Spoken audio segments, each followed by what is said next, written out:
कहानी है एक छोटे से गांव के पास स्थित घने जंगल की। उस जंगल के बारे में गांव के लोग कई भयानक कहानियां सुनाते थे। कहते थे कि उस जंगल में कोई नहीं जाता और जो जाता है वो कभी लौटकर नहीं आता। रात का समय था। 4 दोस्तों ने तय किया कि वे इस बार उन कहानियों की सच्चाई जानकर रहेंगे। वे सब साहसी थे और उन्हें किसी भी डर की परवाह नहीं थी।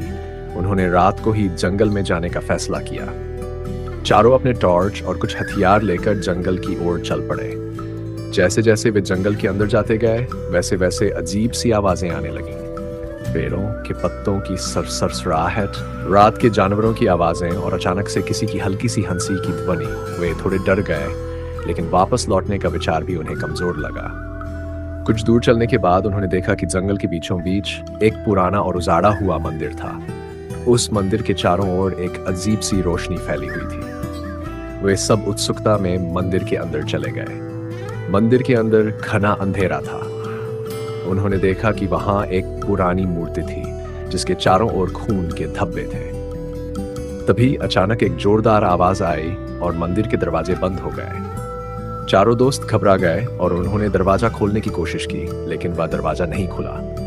उसी समय मूर्ति के पास से एक परछाई उठी और उनके सामने आ खड़ी हुई। वह परछाई एक बूढ़े आदमी की थी जो सफेद कपड़े पहने हुए था।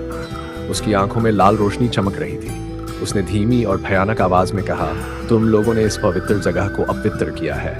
अब तुम लोग यहां से नहीं जा सकते। चारों दोस्त डर से कांपने लगे। उन्होंने माफी मांगने की कोशिश की, लेकिन उस बूढ़े आदमी की परछाई ने धीरे धीरे उनके चारों ओर घूमना शुरू कर दिया। अचानक चारों की आंखें बंद हो गई और उन्होंने महसूस किया कि उनके शरीर के अंदर कुछ अजीब सा हो रहा था। उनकी सांसें थमने लगीं और फिर चारों जमीन पर गिर पड़े। अगली सुबह गांव के लोगों ने उन चारों दोस्तों की लाशें जंगल के किनारे पड़ी हुई पाई। उनके चेहरे पर गहरा डर और आंखों में अजीब सी चमक थी। गांव के बुजुर्गों ने उन्हें बताया कि वे लोग उस जंगल में गए थे जहां कोई भी नहीं जाता। उस दिन के बाद से गांव के लोगों ने फिर कभी उस जंगल की ओर रुख नहीं किया।